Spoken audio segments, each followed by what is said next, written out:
स्वागत है आपका आपके अपने ही चैनल 100% सिलेक्शन में। दोस्तों, अगर आप लाइट फिजिक्स में कुछ भी नहीं पढ़ा हो, जो आज क्वेश्चंस लेकर आया हूं, इन सब को देख लीजिएगा। इनका पीडीएफ आपको मैं सेंड कर दूंगा टेलीग्राम चैनल पर। आप निश्चिंत रहिएगा, बस एक बार इसको देख लीजिएगा वीडियो को। बहुत इंपॉर्टेंट क्वेश्चन मैं बताने वाला हूँ। 2019 के 10 क्वेश्चन बताऊँगा, और जी जो इंपॉर्टेंट क्वेश्चन लगते हैं, डेरिवेशन जितने भी ढेर, अप्लाइड फिजिक्स का पूरा निचोड़ इस वीडियो के अंदर है। बिल्कुल भी स्किप मत करना इसको, ठीक है। तो आइए फटाफट अंदाज में हम क्वेश्चंस की ओर चलते हैं।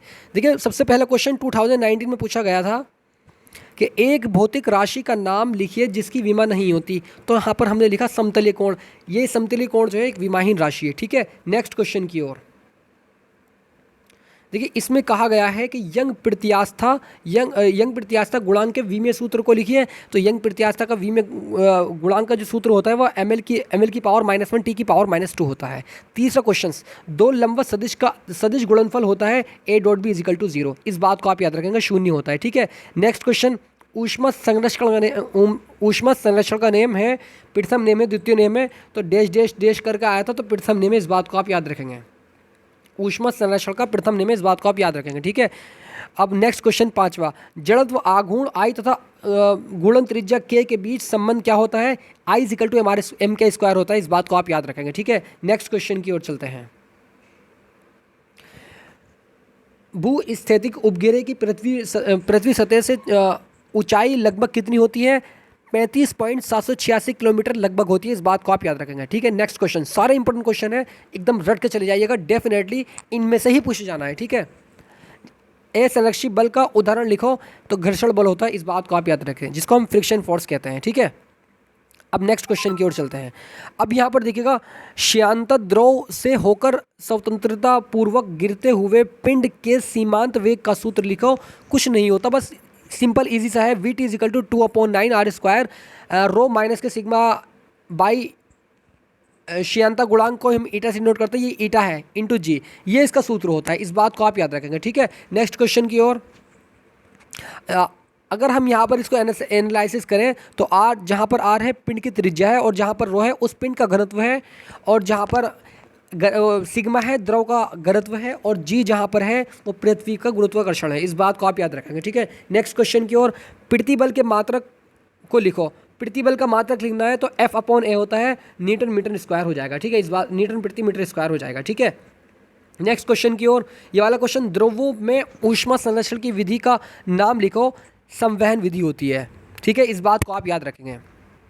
नेक्स्ट क्वेश्चन की ओर, वीमा के एकरूपता सिद्धांत को समझाइए, यानी वीमा का समानता का सिद्धांत लिखिएगा। तो किसी विमीय समीकरण के संतुलन के लिए यह आवश्यक है कि उस समीकरण के बाईं ओर की राशियों की विमाएं उसकी दाईं ओर की राशियों की विमाएं के ठीक बराबर होनी चाहिए, और इसी को हम विमाओं के समानता का सिद्धांत कहते हैं, यानी एक रूपता का सिद्धांत कहते हैं, इस बात को आप याद रखेंगे।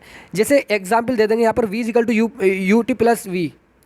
+ AT होता है, प्रथम समीकरण होता है, ठीक है, इस बात को याद रखेंगे। तो यहाँ पर इसकी विमा लिख देंगे, इधर के इसकी विमा लिख देंगे, दोनों बराबर आ जाएंगे, इक्वल, ठीक है। तो ये हमारा प्रूव हो जाएगा, ये समानता का सिद्धांत। नेक्स्ट क्वेश्चन की ओर चलते हैं। ये वाला देखिएगा, बहुत ज़्यादा इंपॉर्टेंट क्वेश्चन बता रहा हूँ ये। घूर्णन गति करते हुए ठोस गोले की संपूर्ण गतिज ऊर्जा क्या होती है, इसका सूत्र लिखेगा। तो कुछ नहीं करना है, यहाँ पर रोटेट और प्लस के इसको आपस में प्लस कर देना है दोनों को, तो 1/2 I ω² प्लस के 1/2 mv² हो जाएगा। इसको यहाँ पर अगर हम ऐड करेंगे तो यहाँ पर हमारा 7mr² ω² आ जाएगा, ठीक है। नेक्स्ट क्वेश्चन की ओर चलते हैं। अब यहाँ पर रेखीय त्वरण एवं कोणीय त्वरण में संबंध का निगमन कीजिएगा। तो α रेखीय त्वरण और कोणीय त्वरण में संबंध होता है, वो α Δω/ΔT होता है, ठीक है। तो ΔT 10, जहाँ पर ΔT है यानी बहुत कम समय के लिए 0 की ओर जा रहा है उसका, ठीक है। तो α = लिमिट ΔT → 0 Δω/ΔT होता है, ठीक है, इस बात को आप याद रखेंगे। तो α जहाँ पर अल्फा है वो कोणीय त्वरण है, इस बात को याद रखेंगे, और जहाँ ओमेगा वह कोणीय वेग है, इस बात को याद रखेंगे। तो dω/dt हो जाएगा यहाँ पर, ठीक है। अब दोस्तों यहाँ पर ओमेगा की जगह हम लिखेंगे V/R, चूँकि ओमेगा = V/R होता है, इस बात को भी आप अच्छे से जानते हैं, ठीक है। तो α = d × V/R/dt हो जाएगा। तो α = 1/R बाहर आ जाएगा, dV/dt हो जाएगा, ठीक है। तो A = चूँकि वेग परिवर्तन की दर को त्वरण कहते हैं, तो यहाँ पर हमने A लिख दिया। तो α = 1/R × A, यानी A = R × α हो जाएगा। नेक्स्ट क्वेश्चन की ओर चलते हैं।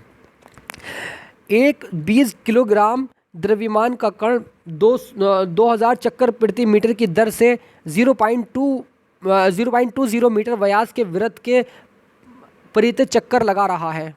ठीक है, इसमें घूर्णन अक्ष के परितः जड़त्व आघूर्ण ज्ञात कीजिएगा। तो I equal to M R square से वाले से निकालेंगे।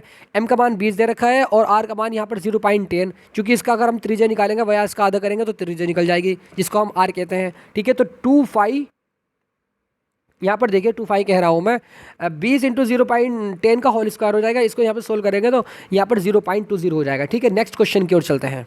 यहाँ पर देखिए पृथ्वी पर पलायन वेग के मान की गणना कीजिएगा। तो पृथ्वी पर पलायन वेग की गणना करनी है तो v इजिकल टू √2g/r होता है। ठीक है, तो 2 इंटू 9.8 इंटू 6.4 इंटू 10⁻⁶, इसको यहाँ पर प्लस करेंगे तो 11.2 इंटू 10⁻³ मीटर प्रति सेकंड हो जाएगा। इस बात को आप याद रखेंगे। ठीक है, यहाँ पर g का मान 9.8 और r का मान यहाँ पर 6.4 इंटू 10⁻⁶ हो जाएगा। नेक्स्ट क्वेश्चन की ओर चलते हैं। जो इंपॉर्टेंट क्वेश्चन बनते हैं उनको मैं आपको दिखा रहा हूँ। देखिए विमीय समीकरण तथा समांगता का सिद्धांत लिखिएगा, तो आप विमीय समीकरण का सिद्धांत लिख देंगे। ठीक है, उसके पश्चात यहाँ पर समांगता का सिद्धांत भी आप लिख देंगे। विमीय समीकरण आप यहाँ पर लिख देंगे, विमीय समीकरण की व्याख्या, क्योंकि विमीय समीकरण और विमीय समांगता का सिद्धांत हमें लिखना है, दोनों लिखने हैं, तब हमें यहाँ पर 3 या 5 नंबर मिलेंगे। ठीक है, इस बात को याद रखेंगे। उसके पश्चात विमीय समांगता का उपयोग यहाँ पर लिख देंगे। ये 4 उपयोग होते हैं इसके। ठीक है, इंपॉर्टेंट है। उसके पश्चात यहाँ पर निश्चिंत रहिएगा, आपको मैं PDF सेंड कर दूंगा, आप खुद से पढ़ लीजिएगा इसको, डेफिनेटली आप अच्छा स्कोर करेंगे कल। तो विमीय विश्लेषण की सीमाएं, ठीक है, तो यहाँ पर सीमाएं पढ़ लेंगे आप, इजी है ये भी। उसके पश्चात यहाँ पर देखिएगा कोणीय त्वरण तथा रेखीय वेग में संबंध स्थापित कर देंगे आप यहाँ पर, बहुत ईजी है ये वाला भी। बस देख लीजिएगा एक दफ़े, बहुत इंपॉर्टेंट है इसलिए बता रहा हूँ, और ये मैं आपको सेंड कर दूंगा, आप उसमें से देख सकते हैं अच्छे से। ठीक है, टेलीग्राम चैनल पर। तो यहाँ पर ये देखिएगा पूरा v equal to r into omega आ जाएगा। उसके पश्चात रेखीय तथा कोणीय त्वरण में संबंध, रेखीय तथा कोणीय त्वरण में संबंध अगर स्थापित करें तो यहाँ से ये आ जाएगा हमारा, मतलब मैं आपको बता नहीं रहा हूँ अभी, बस आपको दिखा रहा हूँ। ठीक है, अब ये वाला एक केंद्रीय या अभिकेंद्रित त्वरण, ये वाला डेरिवेशन आपको अच्छे से याद करना है, केंद्रीय या अभिकेंद्रित त्वरण में संबंध। ठीक है, अब यहाँ पर ये हमारा डेरिवेशन है, तो इसको थोड़ा सा नीचे करके दिखाता हूँ मैं। ठीक है, उसके बाद हम अभिकेंद्र बल, अभिकेंद्र बल यानी ये वाली परिभाषा आप अच्छे से पढ़ लेंगे, डेफिनेटली आप ये वाला भी कर पाओगे, समझ करके करना है सब कुछ। उसके बाद में ये वाला संवेग संरक्षण का सिद्धांत, संवेग संरक्षण का सिद्धांत ये याद करना है। ठीक है, समझ करके।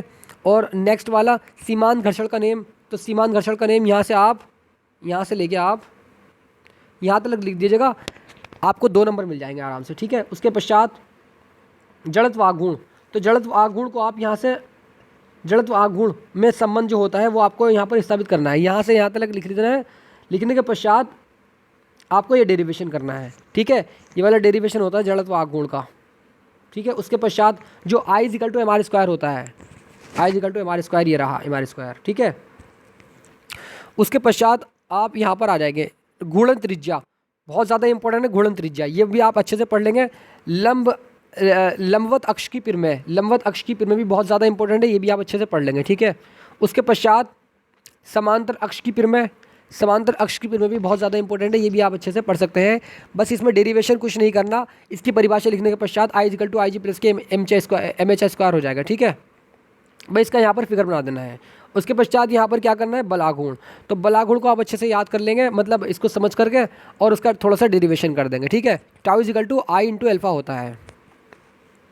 ये बल आघूर्ण और कोणीय त्वरण और जड़त्व आघूर्ण में संबंध है, बहुत ज़्यादा इंपॉर्टेंट है। ठीक है, इस बात को याद रखेंगे। अब यहाँ पर नेक्स्ट है ग्रहों की गति संबंधी केपलर के नियम, तो यहाँ पर ग्रहों की गति के तीनों नियम लिखने हैं। केपलर के 3 नियम होते हैं, प्रथम नियम जिसको हम कक्षा का नियम भी कहते हैं, द्वितीय नियम जिसको हम क्षेत्रफलीय चाल का नियम कहते हैं। ठीक है, उसके पश्चात तृतीय नियम होता है। ठीक है, इस बात को याद रखेंगे।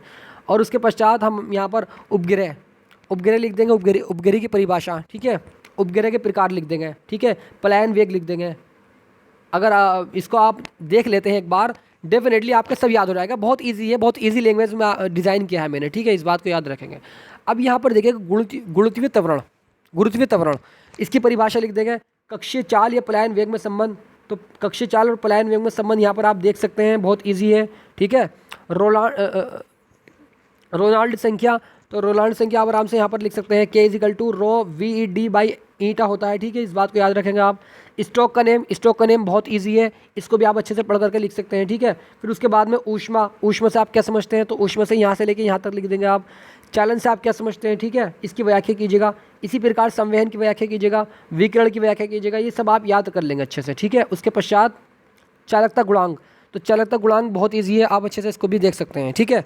उसके पश्चात ये जितने भी मैंने इंपॉर्टेंट क्वेश्चन बताए हैं बहुत ज़्यादा इंपॉर्टेंट है, अगर आप देख लेते हैं इनको एक बार, 30+ आराम से इसके अंदर से ही आना है, डेफिनेटली मेरी गारंटी है, ठीक है। तो दोस्त, आज के लिए मैंने जितने भी इंपॉर्टेंट क्वेश्चन बताए हैं इनको अच्छे से प्रिपेयर हो जाइएगा। और मैं ये जो PDF मैंने डिज़ाइन किया है मैं आपको टेलीग्राम चैनल पर सेंड कर दूंगा, इस बात से आप निश्चिंत रहिएगा, ठीक है। अच्छे से पढ़िएगा, मेरी दुआ आपके साथ है, ठीक है। तो ज़रूर आपका कल पेपर बहुत अच्छे जाएगा। तो god bless you, love you and take care.